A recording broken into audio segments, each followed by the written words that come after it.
Thank you so much for joining us for tonight's event. My name is Bree Hogue, and I'm the sales manager at Powell City of Books here in Portland, Oregon. Before we begin, I want to encourage you to check out our lineup of upcoming virtual events by visiting our website at powells.com. Tonight, we're honored to welcome Zach St. George in conversation with Robert Moor. Zach is the author of the new book, The Journey of Trees, a story about forests, people, and the future. This evening's event will include a discussion and a question and answer period. Questions can be submitted using the Q&A button on the bottom of your screen. Journey of Trees is a portrait of forest migration and of the people studying the forests. A blend of science reporting and travel writing, The Journey of Trees explores the evolving movements of forests by focusing on 5 trees: giant sequoia, ash, black spruce, Florida torreya, and Monterey pine.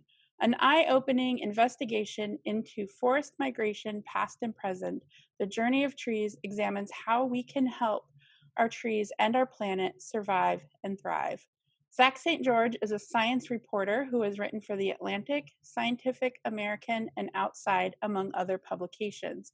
He earned a degree in journalism from the University of California, Berkeley, and lives in Baltimore, Maryland. Tonight, Zach is joined in conversation by Robert Moor.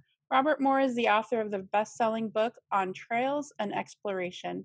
Moore is the recipient of the Soroyan Prize, among others. He lives in Half Moon Bay, British Columbia, where he is at work on his next book, In Trees. You can support Zach St. George and Powell's by purchasing a copy of The Journey of Trees. A link to buy the book was included in your registration email and will be shared in the chat a few times this evening. Zach and Robert, thank you so much for joining us this evening. Thank you. All right. Well, I guess I'll start things off here. I just want to see, I've never done this before. As a little experiment, I want to see if you want to type in the chat section what you're drinking. I'm drinking this very, very fancy beer here. Some of you might have tea or, in these current times, just straight laudanum. I don't know what you're drinking, but whatever it is, put it in the chat. I want to see if things show up, or I guess you could put it in the Q&A as well. I see some iced tea, lemon water. You guys are very healthy. Of course, this is the Pacific Northwest. Cheers, Rob. So let's get started. I guess, Zach, I want to start with you. Let's just hear a little bit about you. What's your story? Where do you come from? What's your background? What was your relationship with trees as a kid? Were you a tree kid? How did you come to this story? Yeah, it's a good question. And I want to say, too, thanks to Powell's for having me, and you, Rob, for doing this, but also the people watching. I know that Friday nights are not what they used to be, but still I appreciate it. So, as for my tree experience as a kid, I grew up in Anchorage, Alaska. So we had a lot of trees. I've sort of been thinking back because I was never a kid that climbed trees. I never had, I was around trees. I was in forests a lot. I spent a lot of time running around the woods. I never really climbed trees though. And I was thinking recently about why that was. And I think it was architecture. I think the trees were poorly built for climbing, or maybe I was kind of a scared kid too, but it was a lot of spruce trees, which were very sticky and sharp. So you didn't really want to climb those. And then birch trees, which the architecture is not typically great for climbing.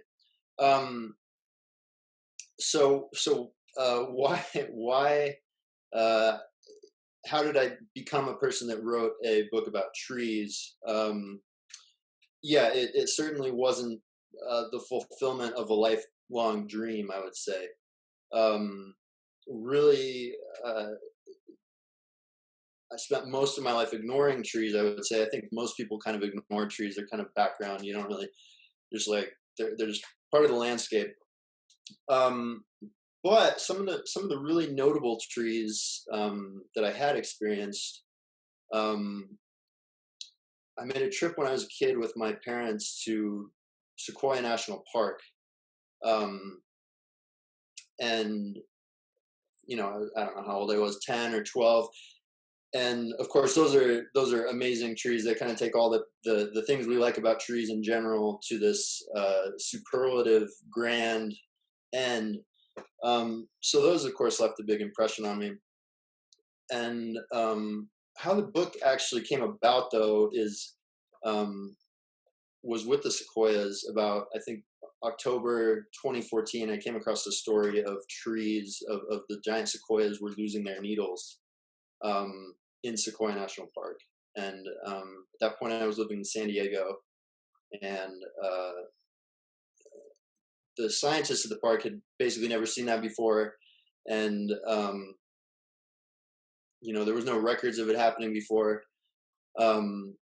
And so I went and visited I went on a survey, tagged along on a survey with a group of USGS ecologists in the park, and they were tallying. I wasn't doing anything. They were tallying the needles that were dying on these trees. And basically, I mean, the story turned out okay. The trees, most of them turned out just fine, and they got their needles back. But it was kind of seemed like this preview of climate change, one of the possible effects of what the future might hold. And so, really, for the first time, these scientists are thinking in a serious way about, what does Sequoia National Park look like in a future where maybe giant sequoias can't survive there. And that seemed really important and interesting. And so that is really what grabbed my attention and got me thinking about trees again. Yeah, and that launches us into this incredible discussion of the migration of trees and potentially the assisted migration of trees, in response to climate change. But something you said earlier reminded me of one of my favorite parts of the book, and I hope this isn't too much of a spoiler. But at the very end of the book, you have this beautiful passage of going to actually climb a giant sequoia, which is such a rare thing. Very few people ever get to do that. Can you just tell us a little bit of what that experience was like and why you did that? Yeah, so I write in the book basically. So there's a piece I just told you about the scientists in Sequoia National Park, sort of experiencing this severe drought in California and thinking, what happens in the future if this keeps happening? If this kind of drought keeps happening and it keeps warming up, and if the southern Sierra Nevada become a place where giant sequoias can't live. And then there's this other piece where there's a timber company that was working on this project they called the Sequoia Genetic Conservation Project. And basically they were collecting cones from each of the 70 some groves of giant sequoias and planting these seeds north and upslope of where the tree managed to reach on its own. So they're basically assisting the migration, would be one way to think about it. But in order to do that, they need to collect these cones. And for a while, they thought maybe they could rely on windstorms and things just knocking the cones down, but they realized pretty quickly that wasn't going to be enough. So they started hiring these crews of cone collectors to climb giant sequoias and collect cones. And so I tagged along a few years back with these crews, and I was on the ground crew. I was just like hanging out on the ground. And I had binoculars. I was watching through my binoculars from 200 feet down as these guys are, kind of, you see there's these big puffs of foliage, and every once in a while some guy pops his head out and like you see him grabbing cones down.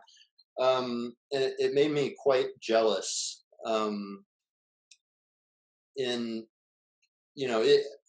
Like I say, I wasn't a tree climber as a kid, so I was kind of like, why am I feeling this way? But it made me pretty jealous, and so I asked the cone collectors the next year if I could go along with them, and I had to twist their arms a little bit, but they were okay with it and trained me up and got me up in a tree the next year.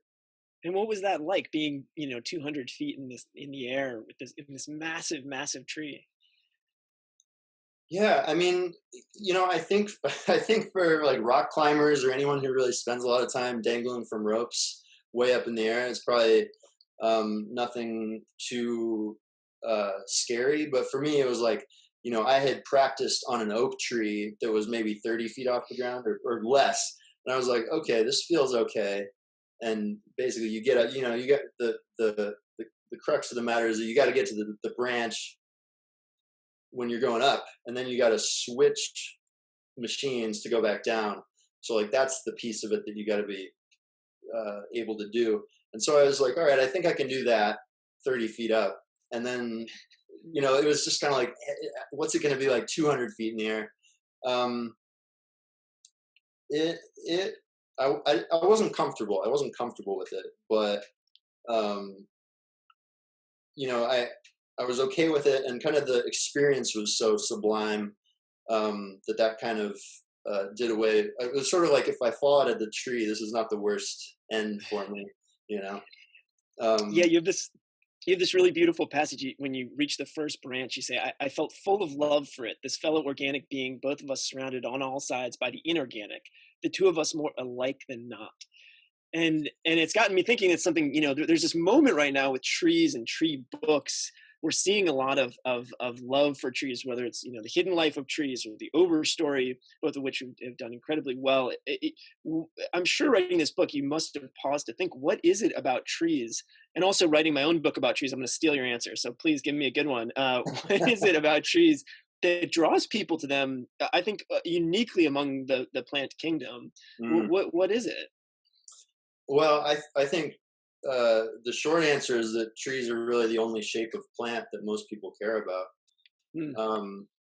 But yeah, I mean, there is something about trees. I think, and that's something that drew me to this question, to this. I mean, yeah, I mean, to make them the subject of the book, because I think basically what trees are going to be experiencing, which is the climate's changing, they're going to have to, the arrangement of species is going to have to change, not just for trees or forests, but for everything.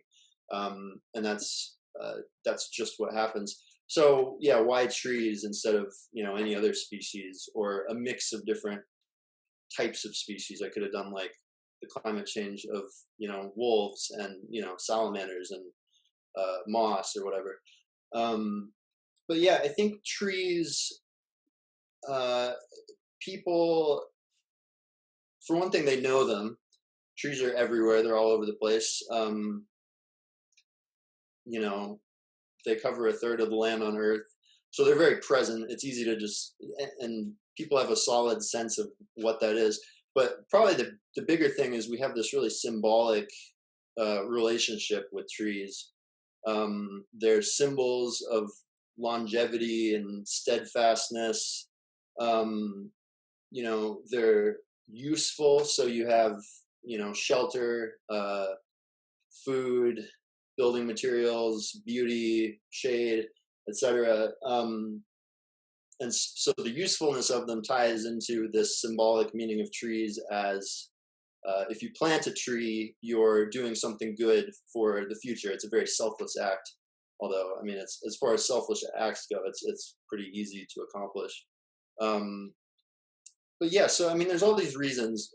But I mean, people who are really into trees, from a reporter's point of view, the other piece of it is that like there's not very many life forms that people get as nuts about as they do trees. So I mean, tree people are a little bit like birders, they're kind of like they're pretty intense about They're their obsessives. Mm-hmm, Yeah. mm-hmm. Yeah. So yeah, that's what drew me into it. And I like the way you write about trees and time, the relationship between trees and time, and you have this beautiful little description of running across a bristlecone pine, which are the oldest trees on Earth, and you describe it as like a dancer who had lost his partner because it had grown around a rock or some feature of the landscape, and then that had been removed, but the tree was still there. The tree had actually outlasted whatever it was that had grown around. And I want to come back to that theme of time a little bit later, but first I want to go back in time and talk a little bit about history, because this is a book about how trees move, and we kind of take it for granted that trees are everywhere. They're on 6 out of the 7 continents. But if we rewind, to the early days of the Enlightenment, what was our understanding back then? When you go back to the time of someone like Linnaeus, how did they think trees got everywhere, all over the planet? Yeah, I mean, this is really something that fascinated me, is this history of kind of why we think things are where they are. Why do we find this species here and this species there? And so for Linnaeus, for that era, the mid 1700s, at least among the European kind of naturalists, they pretty much all believed that it was created according to the scriptures.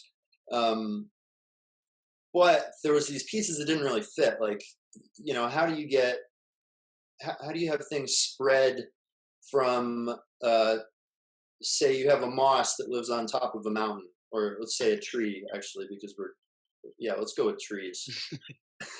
So how do you have this alpine tree that lives in the Alps and also lives, say, in the Pyrenees? Because if you're sort of just reading scripture, like everything was sort of just supposed to be where it was. When it comes off of the ark and then has to spread out, and like, how does a tree that lives in the Alpine get to somewhere that's how does it get across the deserts and meadows and swamps and etc. And so Linnaeus had this kind of fun idea of a tropical island that basically he was loose with the scriptures a little bit, but I think the ark landed on this tropical island, or maybe the Garden of Eden was on this tropical island, the paradisical island. And everything was arranged on this. And then instead of the species spreading out, the land itself actually expanded, and everything kind of just stuck to where it needed to go. So that was a fun idea, but pretty quickly people started pointing out that doesn't work either, because there's, if you go to South Africa, it has a fairly similar climate, parts of it, to the Mediterranean. So you have these 2 Mediterranean climates with completely different sets of species. So, like, why did they, if it was purely based upon, if the arrangement of species was purely based upon, basically climatic conditions, then why do you have 2 different things? So gradually you get this kind of, these things more and more that don't match up with the scriptures. And so you very gradually. Yeah, so bring us up to today. Where are we today? How do we understand it now in terms of, because it's not just Darwinism, right? That's sort of the simple answer is, well, then Darwin came along and explained everything, but it doesn't explain everything, actually. It's more complicated than that. How did trees get everywhere? Right. So conveniently, the answer for really all life is that there's 3 pieces. And this is kind of this science of why things live where they do is broadly biogeography. So I'm sure the biogeographers, all of them in the audience, are like gnashing their teeth. But basically, why do things live where they do and not where they do not?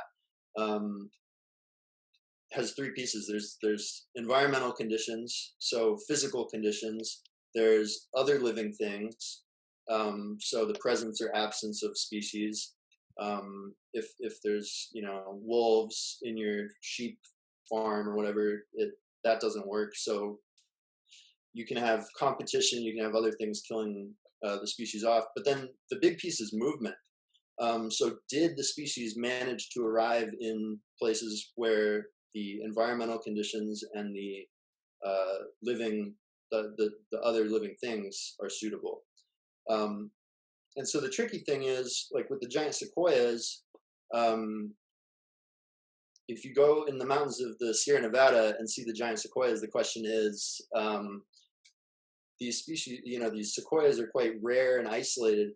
Is this the only place in the world where sequoias could live and grow for 2,000 or 3,000 years and get this big and healthy? Or are there other places in the world where they could do just as well, given enough time? and they just haven't managed to arrive yet. So that is one of the central questions of the book, and it's really one of the central questions of climate change, because we know things are going to need to move in response to climate change as the physical conditions change, and the competition and as all the different living things shift, it's going to change the interactions. And so the question is then, are things going to arrive in suitable places? Yeah, well, so let's get to that big question, which sort of haunts the book. Should we be giving nature a helping hand in assisting the movement of these species as climate change ramps up, and they're no longer at home in their sort of ecological niches? Should we be moving them, or is that tinkering too much with all the unseen forces and unpredictable outcomes? Where did you finally come down after all these years of research? Yeah. So right. The question kind of that begins the book, at the heart of the book, is, should people move trees north to save them from climate change? And that's been really ever since scientists have realized that the climate was changing. So back in the, decades ago, and especially since we've realized that, it's happening quite quickly. So at least since the 80s, you've had scientists saying, basically posing this question: should we be moving species north as a conservation method? I say north if you're in the southern hemisphere. Of course, it's the other way, or you can go upslope too. But so it seems like a pretty obvious solution. You're like, okay, this thing, we don't think it'll keep up with the rate of modern climate change. Maybe some of the routes it's taken in the past are cut off by human development, or maybe the species that used to carry it around are missing. So it's a pretty simple solution. Okay, move it north. But it really, it immediately started debate and among ecologists and conservationists. And the reason is just that it flies in the face of how we've done things for the last century plus, which is, not keeping things exactly as they are, but keeping them more or less in their present arrangement. And really the great counter argument, the obvious counter argument, is all these non-native species, which you see all over the place, and really over the past several decades, we've come to realize how much damage that moving species around can do. So I didn't answer your question directly, but you sort of both sides did. I want to know where do you fall on this? I mean, or is it too complicated to answer? I mean, it's very possible that even at this point there's just too many variables. But did you come to a conclusion, or no? If you have to save the world and press a button, would you move the giant sequoias and all these other species, or would you leave them be and let sort of evolution play out? Yeah.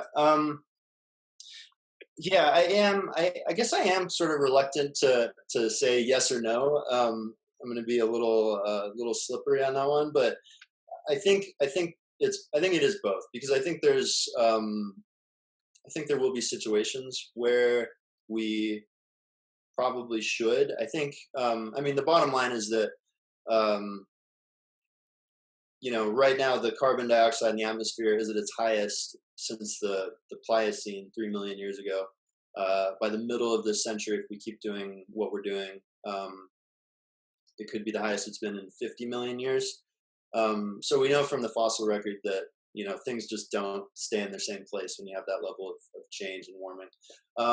So I think us moving stuff around, I think assisted migration, helping things migrate, I think it should be in the toolbox. As for any single case, I guess specifically the giant sequoias, say, I imagine that people will, because people really like giant sequoias. Yeah, charismatic species. Yeah, they're very charismatic, and they're large. We like large trees, so I imagine that people will. But any single case, I think it'll be something of a debate. The other vision that you could take is that one of the main characters in my book, her vision, she's kind of an activist type, and her activism is focused on this idea of assisted migration. She would like to see really all sorts of private citizens forming groups and basically each picking their own species, picking a species they care about, and doing all the research they can, being careful about it, trying to make sure things don't get away and become damaging invaders. But then, yeah, moving different species of trees north. Yeah, well, I want to pause real quick because I've been reading the comments and I want to point out some of the things people are drinking. We got a couple of martinis here. We got a couple of coffees, which you guys are you're very brave. And then we have an insouciant white wine, which I really liked. So you may want to all take a drink of your favorite drink, because I guess we got to delve at this point deeper into the scary topic of climate change. And this question, I mean, there oftentimes, there's a big story a couple months ago, and you hear this often about how the solution to climate change is this sort of silver bullet, is just plant more trees. We just need to plant 1 trillion trees. That'll solve all our problems. They'll suck up all the carbon dioxide, and everyone loves planting trees. No one's against. It's a bipartisan issue. Who doesn't like planting trees? What do you think about that as a solution, as someone who's studied not just the trees, but the climatic change? Would that work? Would planting 1 trillion trees, in the way that we currently plant trees, would that solve our problem? Right. Yeah, there's been the trillion tree campaign's been a really hot idea lately, particularly President Trump signed the United States on to support some new trillion tree campaign. Although when I started looking into it, it was actually a website that we were signed on for. So it's a little unclear what the United States has just thrown its weight behind. But in any case, yeah, there's this idea that we could basically plant our way out of this climate crisis.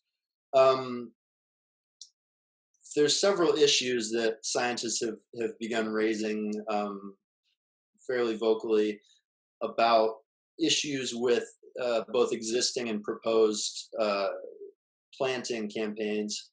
One is that the actual trees that thus far have been planted tend to be like monocultures of acacia or eucalyptus, so fast-growing trees that are eventually going to be cut down for various tree farms, basically. Yeah, they're basically tree farms. So they're reducing biodiversity in many cases. They're maybe not storing the carbon for a meaningful length of time. There's other problems. There's even been instances of indigenous peoples being kind of pushed off of their land under the guise of tree planting campaigns. But really, the key issue is that if we keep planting the same trees in the same places, trees store carbon. They're an agent. They act upon climate change, but they also are acted upon by the climate. So basically, if we keep doing the same things in the same places, we're not going to have success. And sort of one side of this you see with foresters in Canada. They're in BC and Quebec and Alberta. It's become law that you have to collect seeds. You have to plant seeds that you've collected further south. So you're in effect planting trees that are already adapted to a warmer climate. I didn't know that. That's interesting. Yeah. I mean, so one of the most sort of horrifying facts in your book that I ran across was this mention of a project to create a carbon storage map for the state of California in 2010, where they're trying to figure out, so let's say we're going to start to calculate how much carbon is being stored so that we can create carbon sharing or carbon credit systems or whatever it may be. We need to know how much carbon is being sucked out of the atmosphere by trees. So they started to actually map that forest by forest, and the results were pretty scary to me. I mean, can you talk about that a little bit? Yeah, so California was enrolled in this carbon credit system, or I guess I can't actually recall if it was the state's own carbon credit system. In any case, the idea was that companies and carbon emitters could buy these offsets, and basically say, look, we're carbon neutral, in some, economic sense. But they, in order to do that, they needed to know what was already there. Um, and so basically the way to do that, figuring out how much carbon there is in a given ecosystem is difficult. But basically what you do is you take a plot, so I don't know, maybe a 30-meter square, something like that, and go tree by tree. And there's all sorts of, there's like a rule book of like calculations to figure out how much carbon is in a tree. And so then you pair that with satellite images, and you basically match like with like. So you look at ecosystems that you've measured directly with these little plots, and look at what part of the satellite image is similar, and it's multiplication. Yeah. Now the geographers are screaming, but And what was the finding? I mean, what was basically, the conclusion yes. they found? So California is relying on its ecosystems, its forests, its to be offsetting all this carbon, and lo and behold, it's releasing carbon. So it's giving off more carbon than it's absorbing. And why was that? Well, it was mostly fires, and I think it was a 10-year long period that they looked at. They made two of these maps 10 years apart and subtracted the one from the other, and so we lost carbon over that time period. And the scary part was that at that point it was fires, and then a few years after the time period in this study, that's when the state fell into this 5-year long drought, and ended up losing 150 million trees. So yeah, I mean that was quite grim, and I I don't know what else to say. It was pretty grim. Well, no, and then it prompted me to go looking into this a little further, and it turns out that they ran similar calculations for Canada, and it's true here as well, that our forests have actually become a net emitter of carbon rather than a net carbon sink. And so, the great hope of trees being this way to sequester carbon is in fact a double-edged sword. If we don't slow climate change, they become emitters because they burn, and it happens here. I mean, I'm here in Half Moon Bay, British Columbia. Once every couple of years we get gigantic forest fires, and they call it the fifth season now. We're socked in with wildfire smoke for a month in August and early September, and that is just emitting tons and tons of carbon. I was in Australia over the winter during those horrible forest fires we had there, and that's it's a really scary thing to think about. So with all of this, when you start looking at, I mean, because trees are such a beautiful symbol, right? And they seem so innocuous, but they're actually, it's quite complicated, and you delve into that with your book. Coming out of it, what's your feeling of like, where's your hope meter at this point? Are you high, or are you low in terms of climate change, and in terms of like trees' ability to play a role in somehow combating climate change? Where are you at right now? Yeah, I guess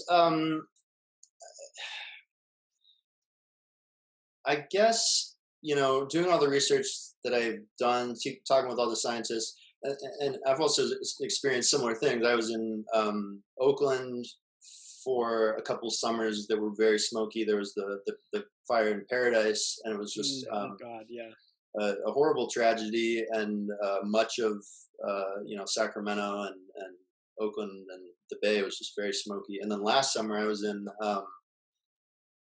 Anchorage, Alaska, and it was smoky for the whole summer. So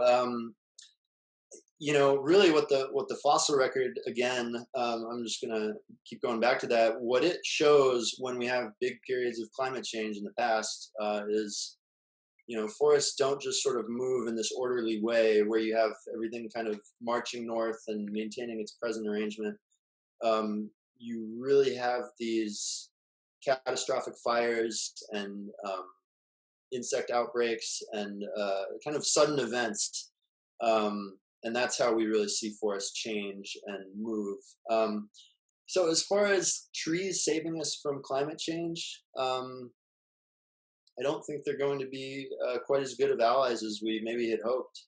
I think the answer lies with us. I think it's going to be us saving trees, unfortunately, more than trees saving us. I mean, I think planting trees is great. I think it's important, but we need to reduce our emissions rather than put all our hope in planting trees.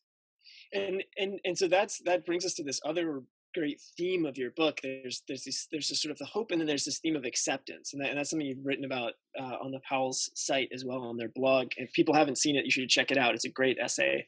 Do you want to say a few words about acceptance? I mean, how is this writing this book and this journey you've been on changed your feelings about acceptance? Yeah.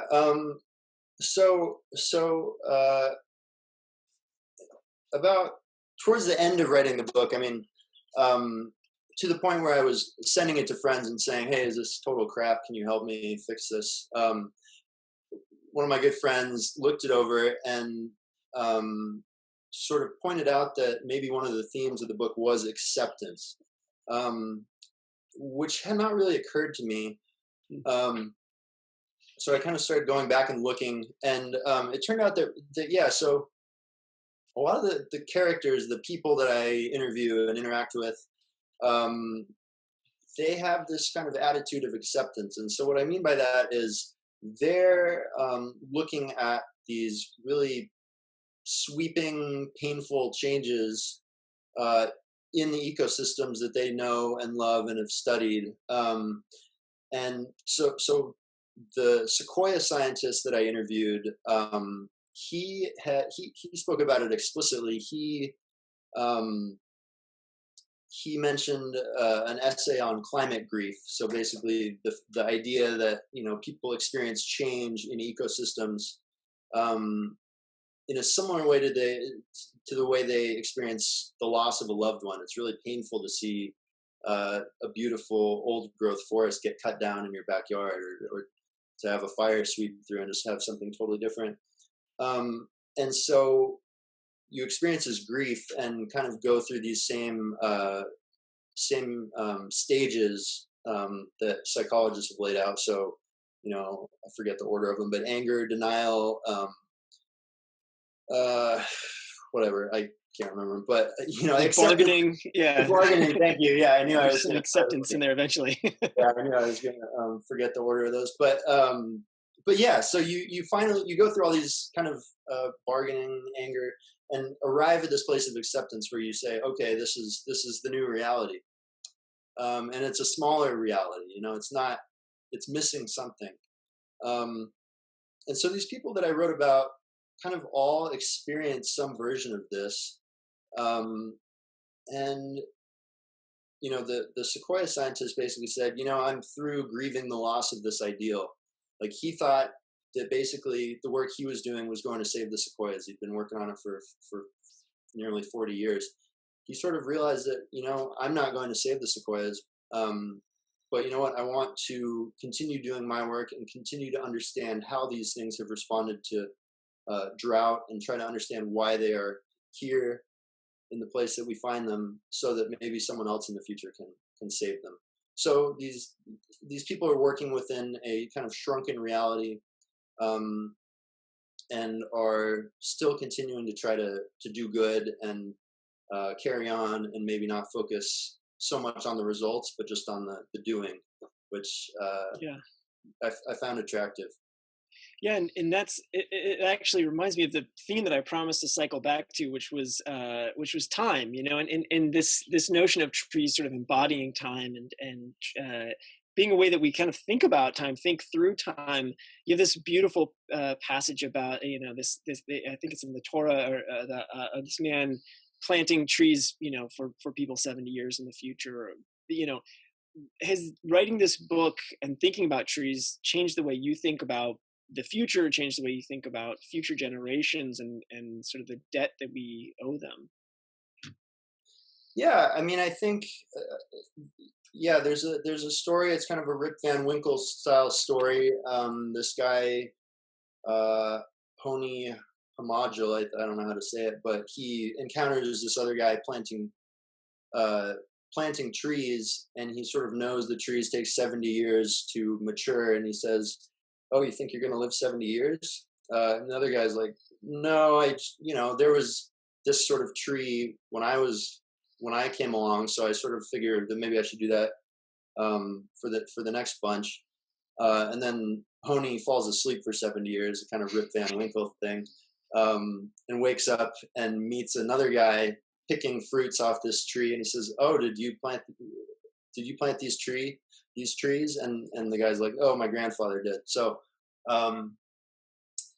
it's this very old message that planting trees is a gift to the future, and that is something we should be doing. So I just said a minute ago that planting trees by itself isn't going to save us. So maybe we need to adjust our metaphor and reduce our consumption for the future. Maybe that would be the message. Because certainly, I think people will look back and be a little bit baffled by us. Yeah. We've acted.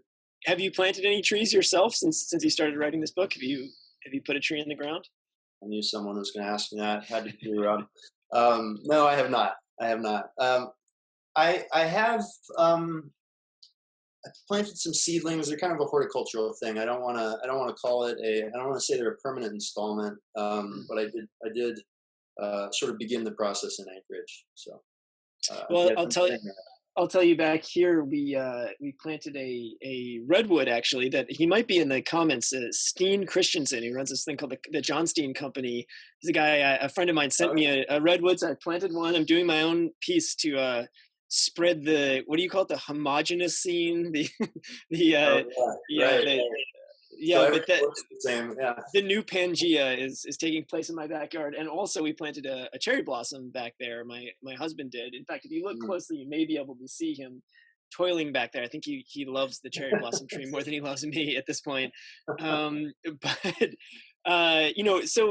in all of this, I guess, like we're coming up to our Q&A section. I want to just ask you the last, kind of most important question, because it's the one thing people can't find in the book itself, which is, is there anything, in writing this book you had to leave out? I mean, when you're writing a nonfiction book, you always have to leave some things on the cutting room floor, and it's very painful to do so. Do you have a favorite story or anecdote or piece of information that you weren't able to include in this book?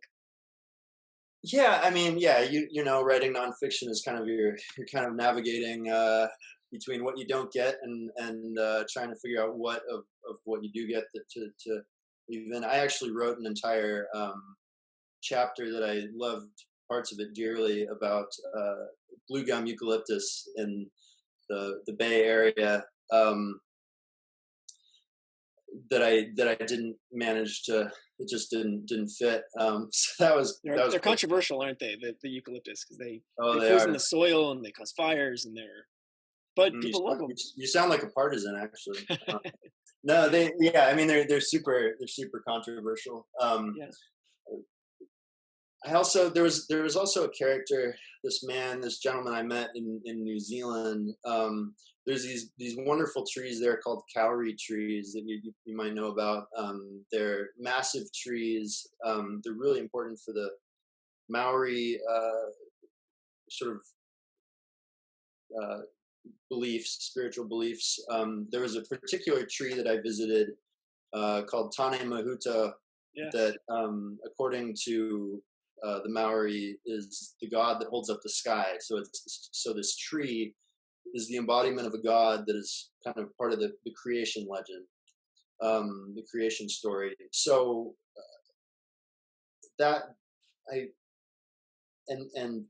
basically there's a fungus that's killing off the kauri, and it's very close to this tree that holds up the sky. Kauri dieback. Yeah. So I really wanted to write about that. There was amazing people I met there. There was this gentleman who was kind of a Lorax type figure. He didn't wear shoes. Stephen King. Oh my God, you know him. We'll have to talk after this. I spent a memorable week with Stephen King. Yes. Wow. Please tell the people about Stephen King. Stephen King is a legendary, not the Stephen King you people are thinking about. Another Stephen King is even more interesting than the Stephen King you're thinking of. He's an outrageous character. I wanted badly to write about him. He made me do the most painful walk of my life. He has this belief that, well, he doesn't wear shoes ever, and so he has this belief that not wearing shoes by the cowries will not spread the disease. And so the thing is, there's these really sharp gravel paths to all the cowries, and he sort of took me along one, and before you know it, there's like tour groups of like 80-year-olds passing me by and laughing at me because I'm just hobbling along with no shoes on. So yeah, I would have loved to have written about the tree that held up the sky. Yeah. All right. Well, we've got about 14 minutes left, so let's switch over to the questions. If anyone has any questions, there's a separate Q&A panel from the comments panel. I don't know how many of you are familiar with this. But let's see. We've got one question, which is, this is from Richard Nuno. He says, have the giant sequoias lived in any other location than northern CA at any other point in history? They sure have. Yeah, and so, if it depends how far you go back. If you go back to the ice ages, so even 11,700 years ago was kind of the end of the Pleistocene, the beginning of the Holocene, which the geological epoch that depends who you ask, we're still in or have just left. So just 11,000 years ago, they had a different range. It was a little bit warmer then, so they were further down the mountain. You go a little bit further back than that, they were on the other side of the Sierra. You find them by Mono Lake. You go back further than that, starting to get into the many millions of years. They've been in other parts of the western United States. I want to say Idaho. Depends how far you go back. Eventually, they start to look a little bit less like giant sequoias. They start to look like related species, but you find them all over the place. And you find them growing with different mixes of species. They used to live with American chestnut and elm and these other species that you associate with the eastern United States now. They used to live with lodgepole pines, which you associate with kind of the boreal forest. So if you start to go back in time, you find quite different arrangements. Well, there's another question about sequoias in here. Shelley Drew says, will you tell us about other organizations that are experimenting with migrating species other than the Sequoia project you talk about? She says, also, how is the Sequoia migration project going? I think you described at one point in the book that they're planting sequoias in New Zealand. Is that right? The ones I visited in the big trees I visited in New Zealand were redwoods, actually. The coast redwoods. Okay. Yeah, so there are places where they've planted giant sequoias, but mostly as ornamentals. Redwoods are more of a commercial species. They're an important timber species, and they happen to do quite well in parts of New Zealand. So I did visit a big grove that was kind of an escaped forestry. I shouldn't say escaped. An abandoned forestry planting where there's pretty big trees. And how are they doing? How are these sequoia assisted migration projects? Are they faring pretty well, or are they spectacular failures? So sequoias are one of these things that people love them. They're iconic megaflora. So since people found them 150 years ago, pretty much, since white European Americans came across them 150 years ago, I want to be clear on that point. They have been spreading them around the world. So there's groves in Turkey, there's groves in all over Scotland. Foresters have planted them all over the Sierra Nevada. So actually, when this company that I write about a lot, when they started to think about doing kind of a more organized effort to conserve the genetics of these distinct 70-some groves, they actually went around and looked at all the places where people in the past had planted giant sequoias. So they kind of had an idea of where they would do well. they do pretty well further north and upslope. And actually, there's a ton in Portland. If any of you are actually in Portland, you can see a ton of big ones. So yeah, they do pretty well all over. As for the plantings that I was specifically writing about, that the timber company's working on, it's been 7 years, so it's a little soon to say. Well, you mentioned white European explorers. Of course, my backyard here, I've got tons and tons of Douglas firs. I'm wondering if you want to say a little bit about the Douglas fir and sort of how it got its name, what the story behind the Douglas fir is, because I found that really fascinating.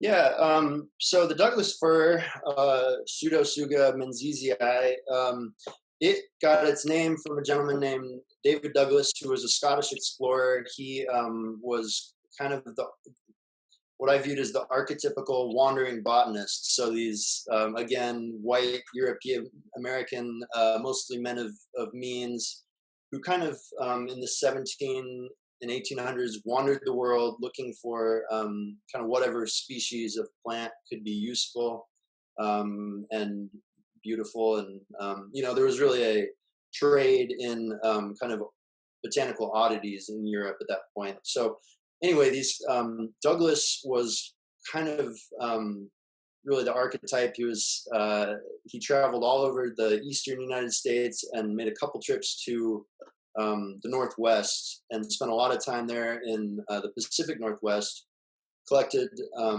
hundreds of samples of different species, sent them back to England to his patrons there in England before eventually going on to Hawaii and having a accident befall him, and that was the end of his life. But so yeah, I wrote about him kind of as this really an archetype of this era of explorers whose handiwork you can really still see around the world. You can go to any street in any city and see plants from 5 or 6 continents, and